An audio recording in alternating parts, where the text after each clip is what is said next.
Hello, my friends. I hope you are doing well. In this video, I am going to give some planner tips for parents. Sometimes as parents having children, it can feel a little bit overwhelming in that there doesn't seem to be enough time for everything, especially if you are a working parent like I am. So whether you have children that are grown and don't live with you anymore, perhaps you have children that are still in school, or older children that live with you while they're in college, etc. There are all types of situations. I believe that the tips that I'm going to give you in this video will help parents use their planners more effectively as it relates to children. I personally have the best of both worlds. I have a 27-year-old son who doesn't live with me anymore, and I also have two children that live with me, my daughter who's a junior in high school, and I also have custody of my nephew who's a freshman in high school. If you're new here, hello, my name is Tonya, and I make videos on functional planning. Please be sure to hit that like button, and I would love it if you would subscribe. There's a wealth of information on this channel to help you use your planner more effectively, no matter what type of planner you use. So tip number one is to create a dedicated section in your planner for your children. Now, if your child is involved in a lot of school activities and there is a lot of information that you get from the school or their recreational activities, and you need a place to put all that information, you can dedicate a section in your planner for that. So what you can do is put your child's name, or you can put children or some name that you like here on a planner tab. So here's an example of a planner divider where you can name the section in your planner whatever you like. Now, when my children were younger, they were involved in a lot of things. There was soccer, there was volleyball, there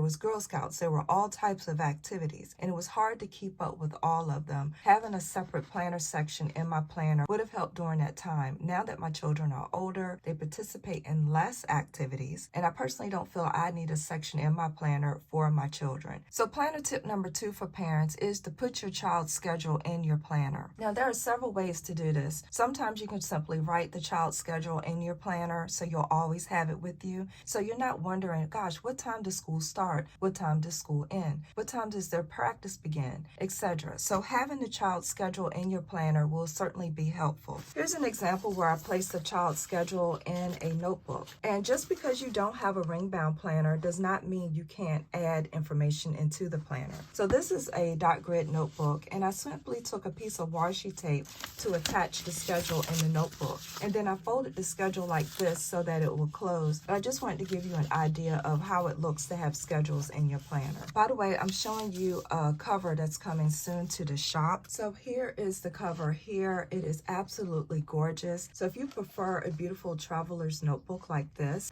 will be in the shop really, really soon. So please check at TonyaPlans.com, because by the time you see this video, the cover may already be in the shop. But it's a beautiful leather, and I think you are just going to love it. And you can save money with discount promo code TonyaPlans20. Tip number three for using your planner for your children is to use your planner to do brainstorming. So you might want to write out some plans for your children, things that you would like them to participate in. Brainstorming is good because it gets all of those thoughts out of your head and on paper. A lot of times we have a whole lot of thoughts just floating around in our head, and to get it out on paper releases us from having to remember everything. So that's where your planner comes in. Tip number four for parents using their planner is to, of course, write down important dates with your children. So a lot of times I will forget the days that they're out of school. I will write information like that down on my monthly calendar. So what I literally do is pull out the school calendar, which is on the website, and write important dates down in my planner, like when they're going to be out of school, when they have picture day, etc.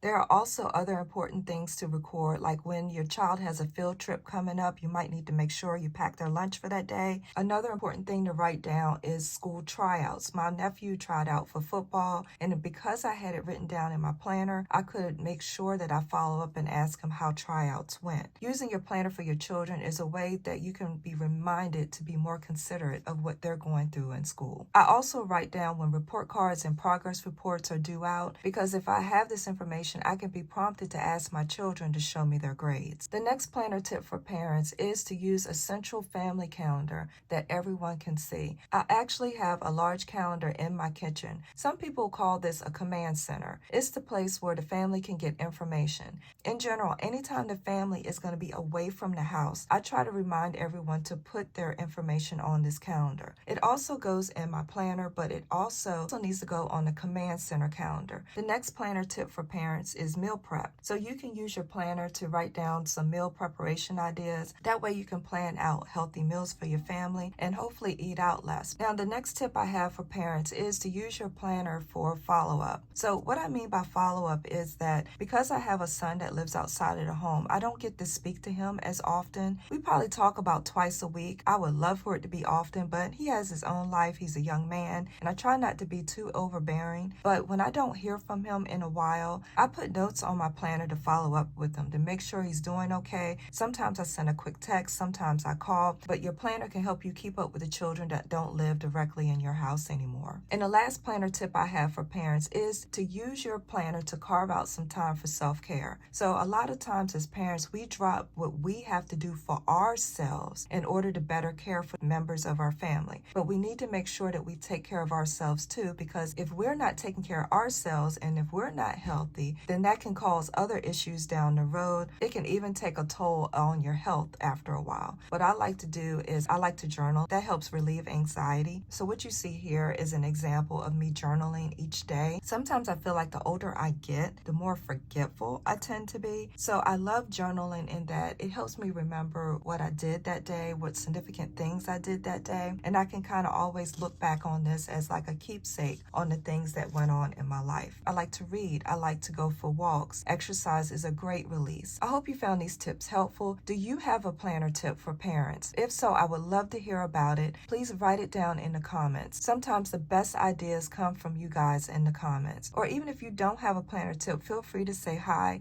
I love talking to you guys, and I appreciate you taking your time out to watch me here on this channel. Please don't forget to like this video. This is Tonya, helping you feel more organized so this can be your best year yet. Take care.